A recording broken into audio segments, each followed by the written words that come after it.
各位弟兄姐妹，大家平安。好，非常高兴我们一起聚集在神的面前，邀请各位，我们一起将你的手机还有身边会影响你亲近神的，我们先将它放下。也求神帮助我们在今天的聚会当中，我们一起同心在神的面前安静心，我们一起同心来祷告。主耶稣，我们向你呼求，愿你的灵充满在我们的心中。虽然我们的心中有许多的担忧，有许多的惶恐，有许多我们无法解释的答案，但是我们恳求神再次赏赐安静的灵在我们生命里面。我们要一起敬拜，将一切荣耀归给神。愿主你亲自圣灵充满我们的心，也在每一位弟兄姐妹，还有在观看直播的弟兄姐妹，我们都能够一同领受我们生命的智慧。求主你帮助我们，让我们的生命能够越活越精彩，越活越有神所喜悦的样式。求主你帮助我们，祝福我们，也特别引领我们以下时间的敬拜，将一切荣耀归给神。祷告奉主耶稣基督圣名来求，阿们。我们一起学习在神的面前，将我们的生命交给主。我们的神他喜悦我们的敬拜，更喜悦将我们的生命能够摆在他的面前。邀请你，我们一起立，一起来敬拜我们的神，将我们的生命献给他。献上生命给最爱的耶稣，完全降服，完全降服。因你恩典使我得以侍奉你，你的宣召没有怀疑。我们再一次对主说：献上生命给最爱的耶稣，完全顺服，完全降服。因你恩典使我得以侍奉你，你的宣召没有怀疑。我的生命献给你，背起十架跟随你，愿你的荣耀彰显在我生命。我的心不要忘记，你如何为我舍命。耶稣我爱你，喜乐地跟随你。我的生命，我的生命献给你，背起十架跟随你，愿你的荣耀彰显在我生命。我的心不要忘记，你如何为我舍命。耶稣我爱你，喜乐地跟随你。对主说：献上生命，赐给我，赐给我属于你的梦想。带下你，国度如在天上。赐给我奔跑不倦的力量，如鹰展翅，上腾翱翔。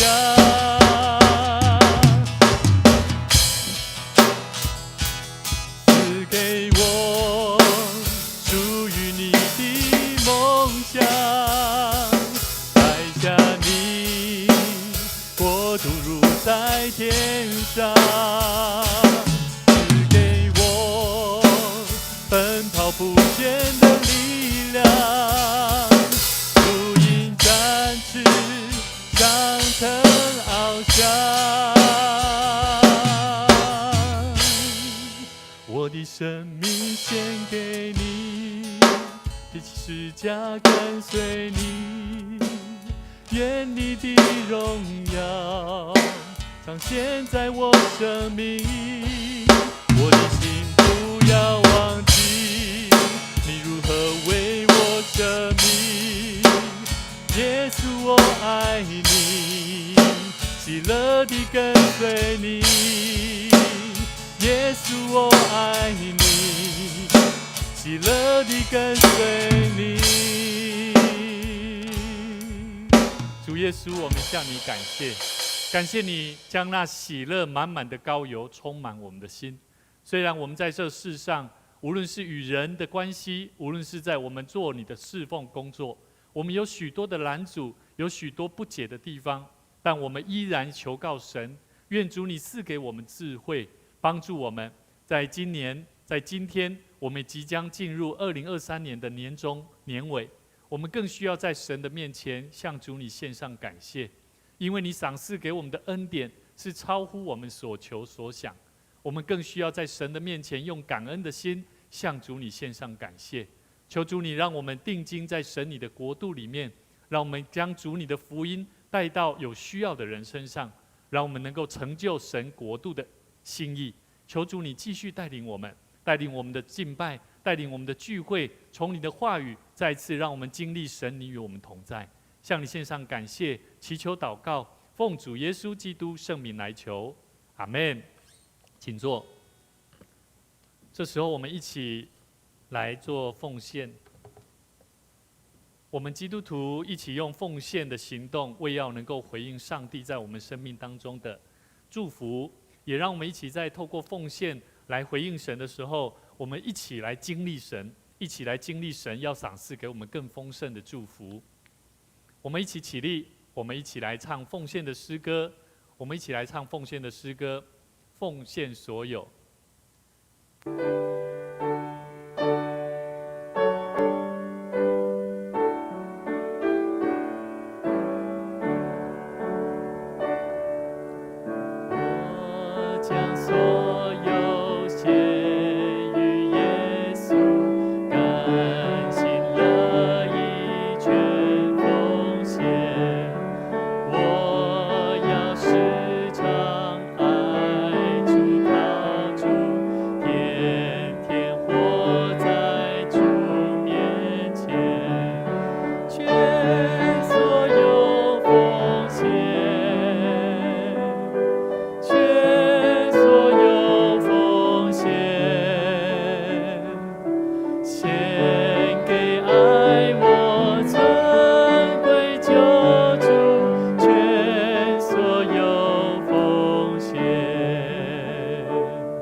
我们一起来做奉献宣告的祷告。我相信凡事都是上帝所创造，他拥有赏赐与收回的权柄。此时我愿意从你所得到的恩典，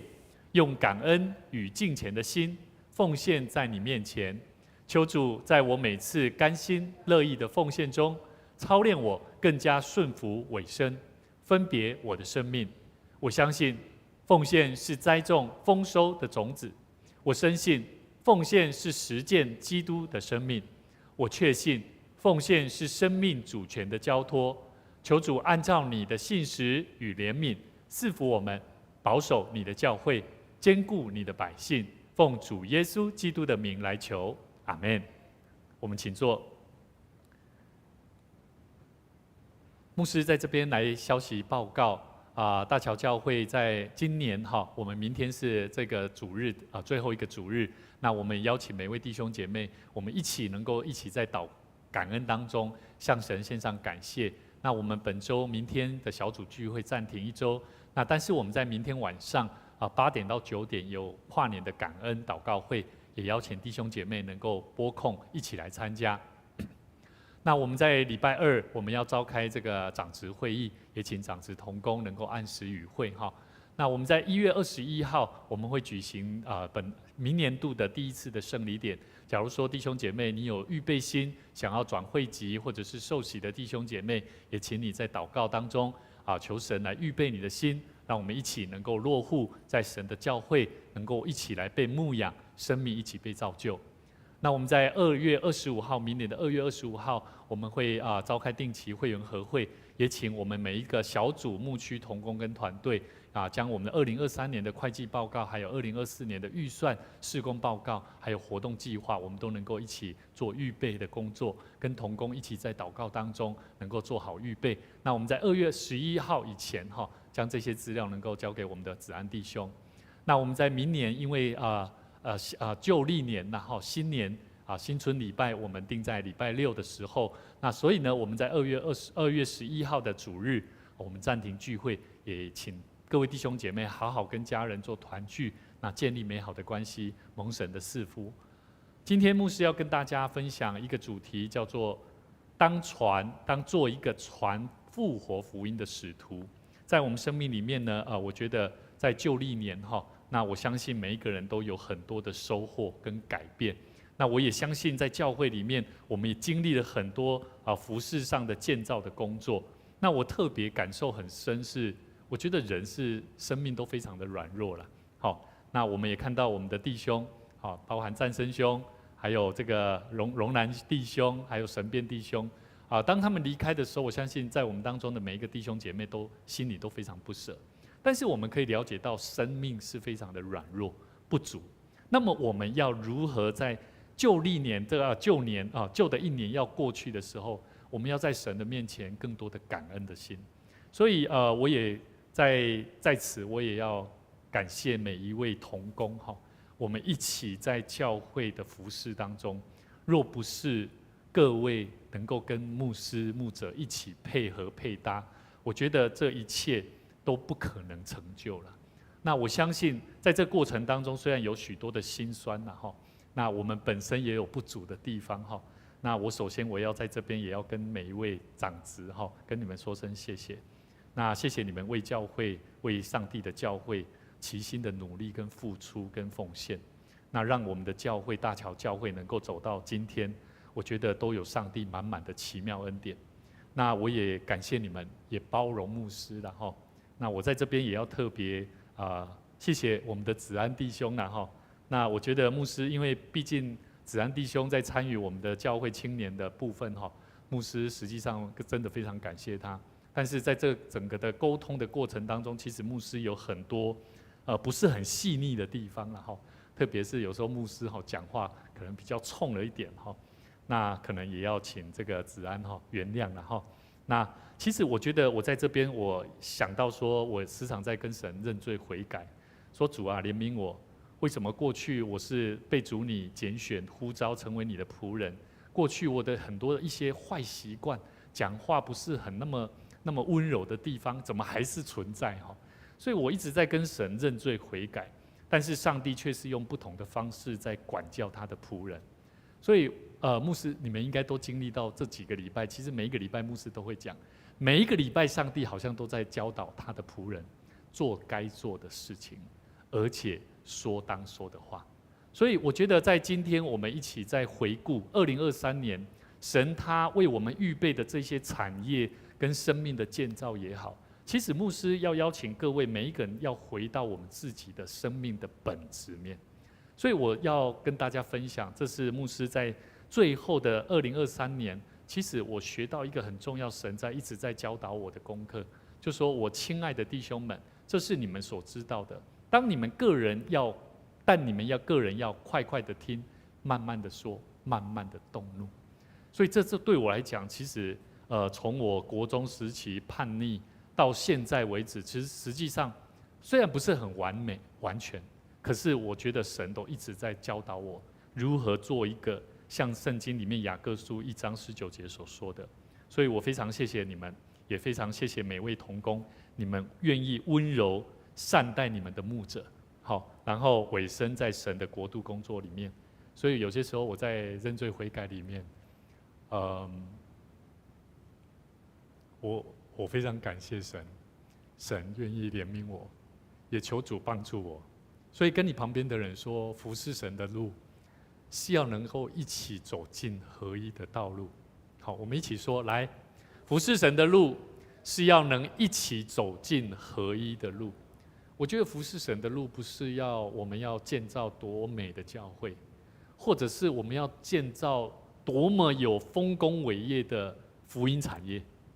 而是我们在一起在服侍神、爱主，甚至把这个爱传递出去的过程里面，都是一个合一的过程。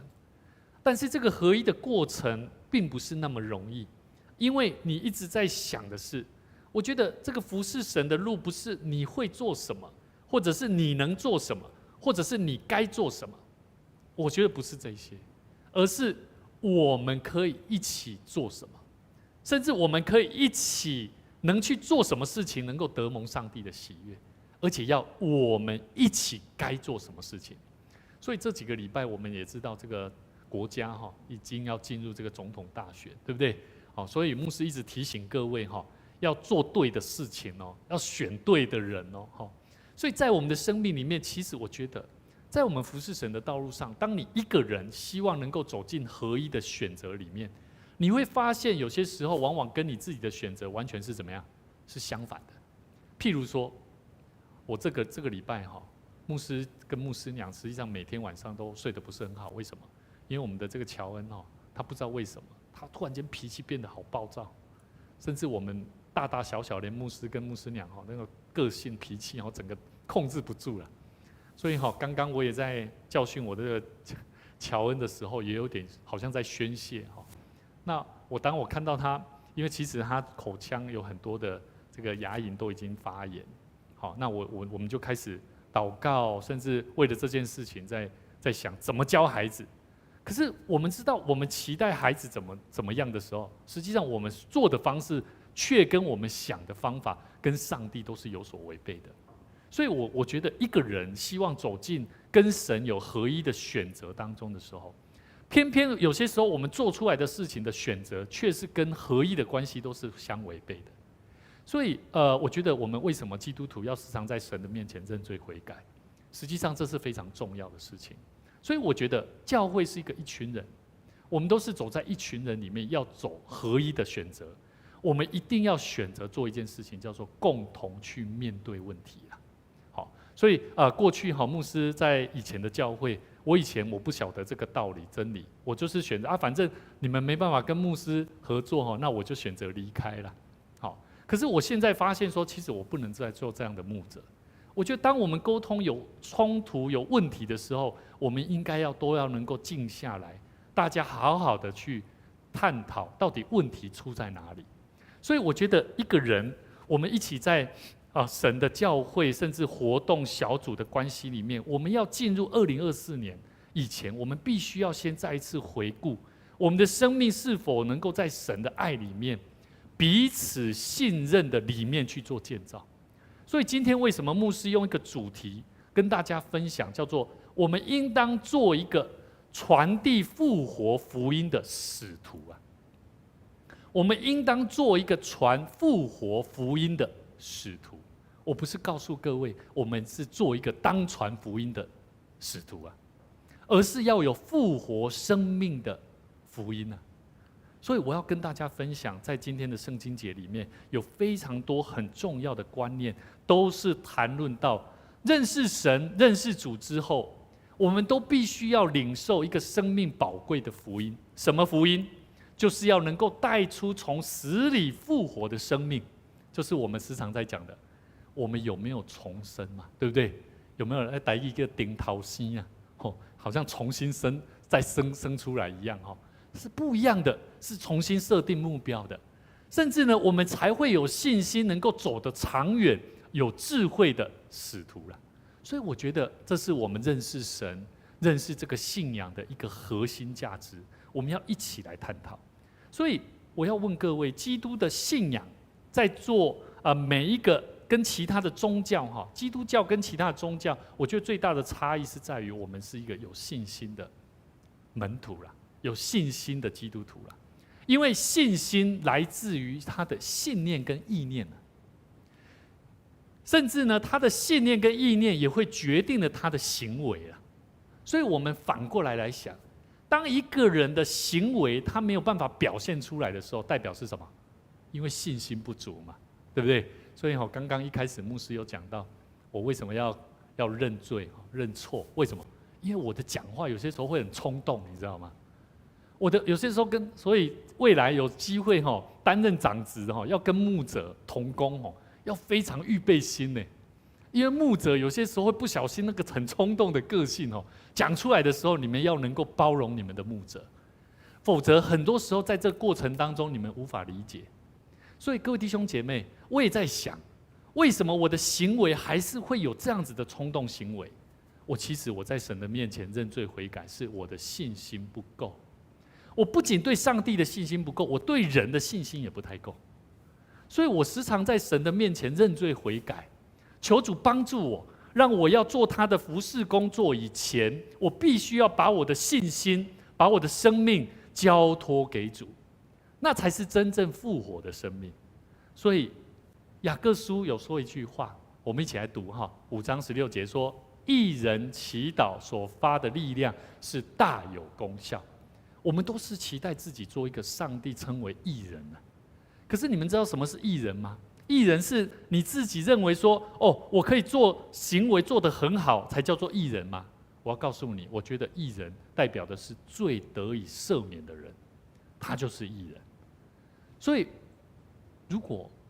我们都说我们已经信主了，可是就像牧师刚刚讲的范例一样，我不认为我自己的这个讲话的行为是一个错，是一个问题的时候，那你觉得我们有办法再让上帝称为是义人吗？我觉得有可能不见得因为我在人群当中，我不知道自己的问题在哪里，而我同样的事情一直在犯同样的错误，所以我觉得我会非常感谢在同工给牧者的一些回应当中，我除了感到自己的羞愧，因为我做错事，可是我也非常感谢这样的同工，因为这是他给我的生命最好的提醒跟帮助。所以我的罪要得着赦免，是因为耶稣基督为我的罪死在十字架上，我并没有得罪他什么，可是他就是为了我，让他的宝血来洗净我的罪。所以我觉得耶稣是不是义人？是啊。那我们呢？耶稣他希望属上帝的百姓也同样得着这个让他的神、让他的父称为义人。所以上帝爱我们，透过耶稣基督的宝血怎么来做？我们一起来看今天的圣经节好，保罗他怎么去做传递、做复活福音的使徒？我们要一起来看一段圣经节。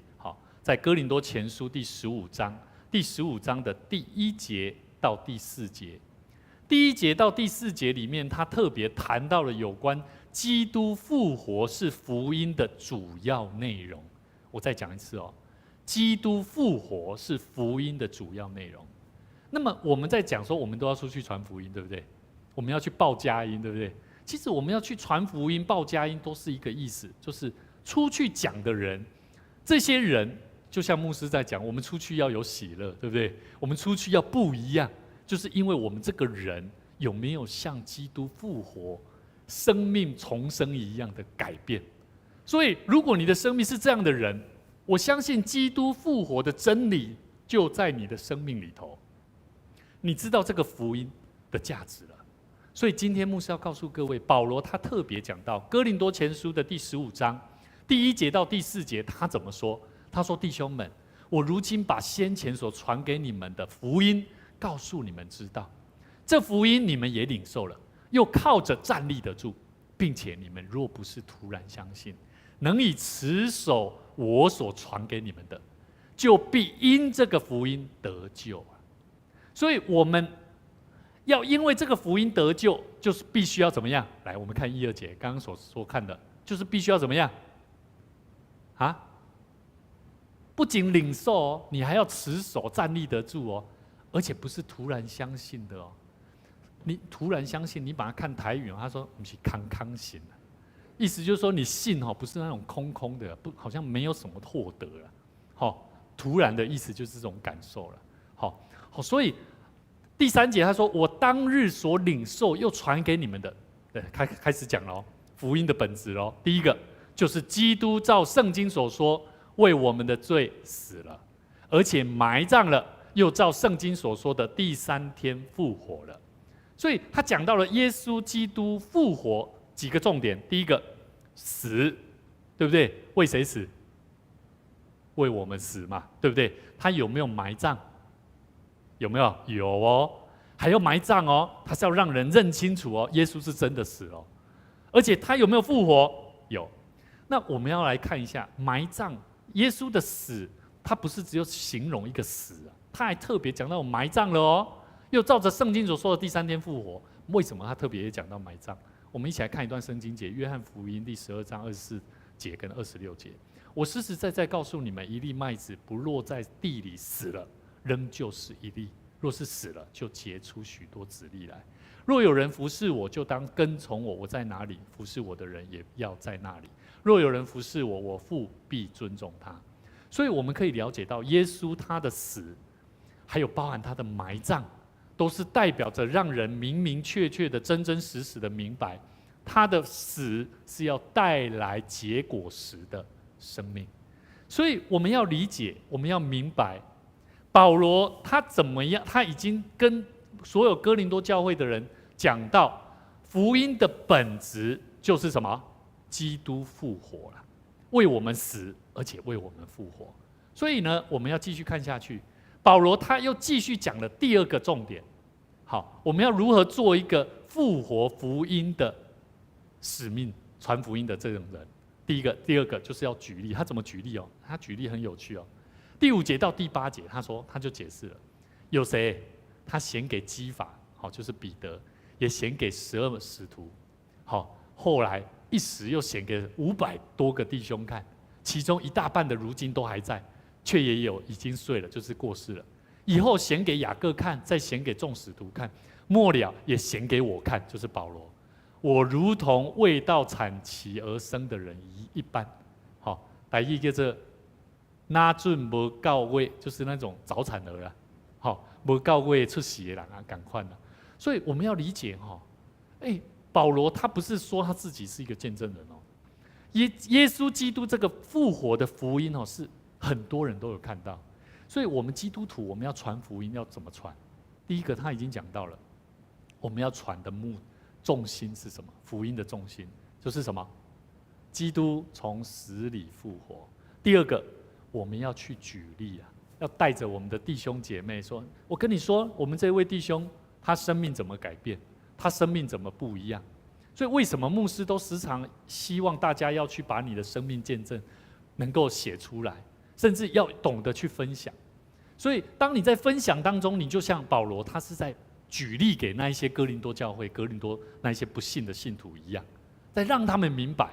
你看第3个，保罗他又如何来做传复活福音的使徒？第3个就是亲身的见证好，我们一起来看他怎么做亲身的见证。他说：我原是使徒中最小的，不配做使徒，因为我从前逼迫上帝的教会。然而我今日成了何等人，是蒙上帝的恩才成的，并且他所赐给我的恩不是突然的，我比众使徒格外劳苦。这原不是我，乃是上帝的恩与我同在。我觉得保罗他是一个非常谦卑的、谦虚的人。他形容他过去多么的糟糕，逼迫基督徒。可是他现在可以蒙受上帝的恩，他也不引以为傲。他甚至还说：这原不是我，我为什么会能够那么蒙福？是因为上帝的恩典与我同在。所以我要问各位，假如当我们在这世上，不管你是服侍神、做任何工作，跟人有什么冲突也好，其实都会让你很难过。可是当你很难过的同时，你该为此而放弃吗？该吗？应该吗？不应该。我们应该要怎么样？更应该要感谢上帝的恩典够我们用。保罗说：“不拘是我，是众使徒，我们如此传，你们也如此信了。”所以各位弟兄姐妹，我们要了解，当我们要传什么复活的福音的时候，我们要明白，基督复活的生命在每一个，就像保罗一样，我们都像保罗一样，我们就像在使徒当中最小的，我们没有什么能力，可是耶稣基督透过保罗教导我们，他对上帝的感恩啊，谦卑的那一种态度啦，让我们看出说，人的生命能够在耶稣基督里面能够得着永恒的盼望，不是吗？求主帮助我们，让我们一起学习，能够在我们的教会，甚至在我们生活当中，在信仰里面，我们都需要好好去思考，我们要如何去增加跟未信者的人啊，跟未信者，不管是你的家人，我们要更多接触的机会。好，我牧师非常感谢上帝，这个我们的新天老师哈，他自从加入我们大桥教会以后，他领受一个非常清楚的意向，就是要如何把福音带给他的家人。那我也非常看到这个他的太太静欢姐来到教会，我都会观察到他是慢慢已经能够接受，甚至领受这个地方，他认识，他熟悉，而且他会不定期的就会来到教会。好，但是我相信新天老师他也时常放在祷告当中，用神的话语时常为他们祷告。所以我觉得我们任何的行动都是带有果效的。我们上个礼拜我们去报佳音的时候，当我们去到这个走到这个邮局那边国小门前，那有一个姐妹她刚好在领钱，那时候我就跟这个学生然后就把这个礼物送给她，然后顺便把我们跟她说明说我们教会的那个有教会的资讯她非常感谢。他双手拿着，然后非常感谢，非常有笑容，说会，我找时间我会去你们教会。很少人会这样讲话。甚至呢，我们也去到这个秀英姐妹，秀英姐妹，因为秀英姐妹她脚有受伤，她也跟着我们这样报佳音走到她家里，然后她就回家了。那她在到她家的时候，她就叫她的孙子出来，还有真的进去就叫他牧师，我跟你讲，这是我的家。然后他就把他们的孙女就叫下来，我就感触很深，说真的，我们明年我们不仅要出去报佳音而已，我们还希望有机会能够去到我们的弟兄姐妹的家庭里面，然后帮助他，然后把那个圣诞节耶稣降生的这个大好消息，能够在他的这个居住的旁边那个静瑜姐你在这个长义城对不对？我们有机会就去到你的长义城，就去到那个大楼下面，我们就在那边唱，我觉得很好，把那个福音带到，可以让人听见，让人家感受到平安。或许有人刚好他生命正在那一种挣扎当中的时候，他可能就会怎么样？因为听到这个生命，他可能正准备要自杀，或者是放弃自己的时候，他因此而得到什么？有方向、有目标、有梦想。所以我觉得我都很感谢神，他爱我们，他会帮助我们。让我们一起去经历那个不可能的，所以我们必须要去知道那个复活的福音，不是单纯只有福音说教会有什么好的，然后人有多好，我觉得那都其次了。更重要的是我们的生命的改变。所以牧师接下来那个子安有没有那个影片？好，对，那个青少年的，你做的那个好了，那青少年的，对，我只要看青少年的就好。我们一起来看一段是我们这个礼拜二我们的青少年，我牧师在楼上，突然间听到说，哇，这些青少年他们在唱歌呢，在把3楼这边当做舞台那我听到说，我说哇，这些他们全程都走音呢，可是他们就是很大胆来唱这个我觉得很感动我真的很感动。那我也看到我们同工真的很用心在陪伴带领这些学生我们一起来看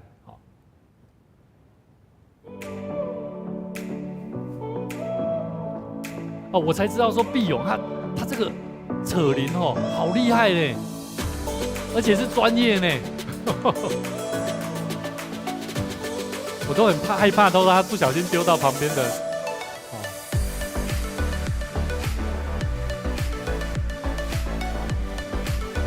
我们这些学生他们来到教会，我们期待能够透过品格的教育，陪伴他们，试着把自己敞开，然后学习去认识彼此，然后这个戴帽子嘉伟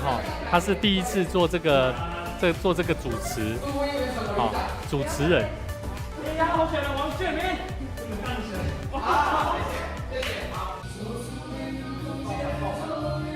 有没有？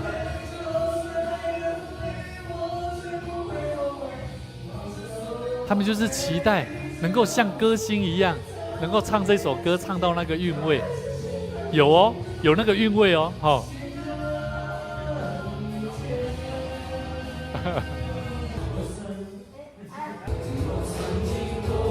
我第一次也看到说，原来俊明也会唱歌嘞，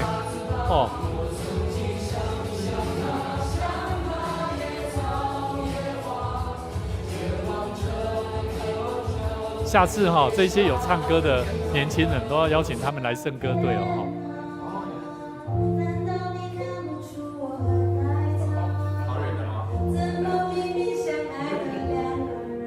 所以假如说静宽姐喜欢唱歌其实，我觉得教会有机会可以提供让信徒他们能够表现自己很重要，因为我们基督徒讲究不是单纯表现自我而已，是表现上帝所创造的生命是有自信的，那个美是需要被肯定的。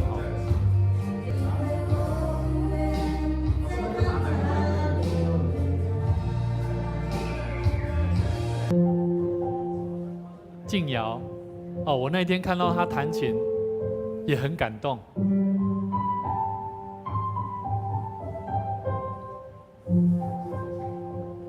他会选择在来到教会的时间就提早先到2楼自己练习。他弹得很简单，我也非常谢谢子安都会提供给他一些弹奏的一些方向。虽然不是很专业，可是我觉得那种心意，我们可以看到那种感动，真的很感动。静瑶她本身她比较没有自信，可是牧师观察到她从开始学习吉他、学习琴，她慢慢的开始知道她自己是有作为的。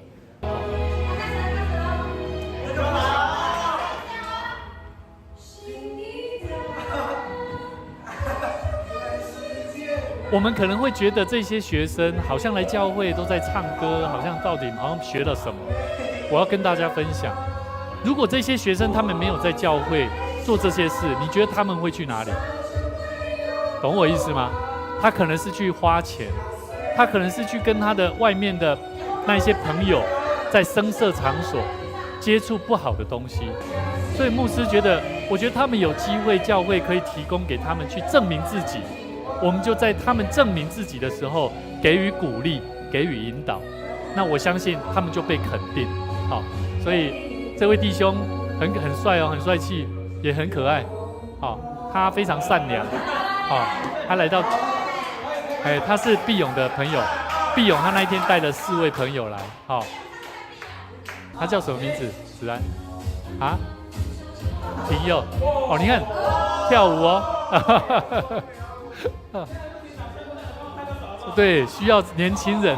他会跳舞，会呈现自己、表现自己的带一点活力嘛你看这么优秀年轻人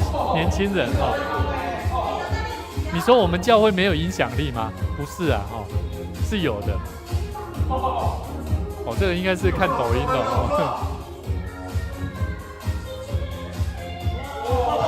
这个好像叫做什么木啊？3木还8木啊？这是信天老师的儿子他唱饶舌不简单你可能不知道他在念什么，可是饶舌就是这样，很有趣牧师以前很喜欢饶舌音乐所以我觉得这个也值得栽培。我现在知道定恩喜欢这个牧师就把我的那个以前那个 DJ 我都没有在用都送给他，让他研究一下。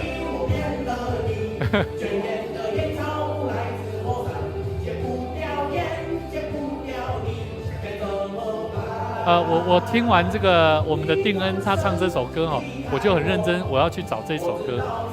啊，卷烟嘛是不错，今天老师你有做到一个做爸爸应该有的责任，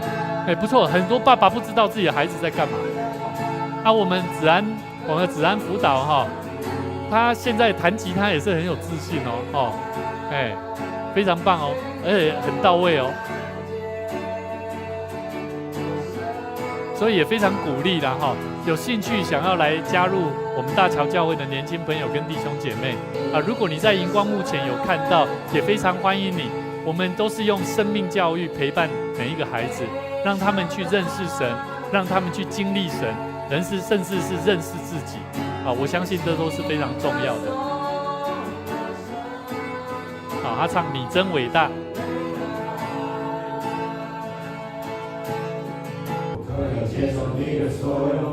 这些都是他带来的朋友，利勇真的，牧师看到他们是在教会唱歌的时候，我觉得很感动。下个礼拜、下次我们是怎么样邀请他们我们明年这些年轻人，他们一季会献诗一次，真的真的所以我们是邀请他们礼拜天来献诗的。所以我觉得神是恩待我们，是让我们学习能够包容他们、接纳他们，让他们一起参与在我们的教会活动里面。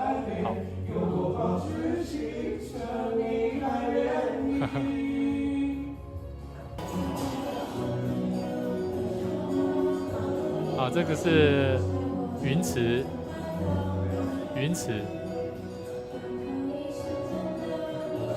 他们当天到9点半，我其实蛮担心他们太晚回去。可是他们现在我们的学生的家长，我们都时常告诉学生，你们一定要告知家长。我们也告诉我们的辅导，一定要通知学生，一定要先告知家长来到教会多久回去。所以我们的孩子，他们的家长、父母亲已经慢慢会信任他们，因为他们不是去随便在外面乱走，而且不是说谎，而会懂得去表达。告知时间我觉得这个很重要。观众朋友看一下，这是给他们做一些游戏互动，然后敞开自己。学生很重要是学习敞开，就像我们的那个桌游啦在教会的桌游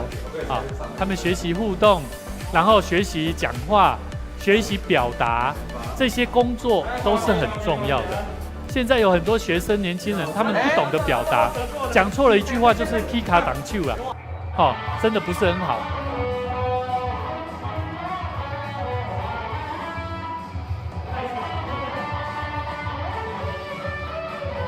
速弹速弹圣诞歌曲我们的中学弟兄，他现在高一已经有如此的精湛的演出真的牧师真的是很感谢神真的很感谢神。以前我都觉得说，到底我们教会什么时候才会有一个电吉他手我觉得慢慢神已经在把这样的人才放在我们的教会所以也期待了有更多年轻人、年轻朋友，如果你有兴趣，对这些乐器有喜爱的，我们都非常欢迎你能够一起加入我们大桥教会的行列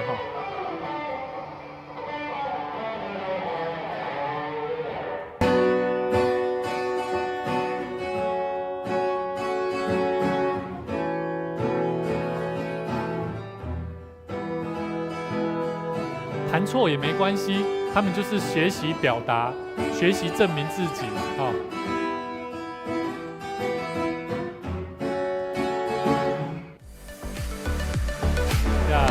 我们也是送礼物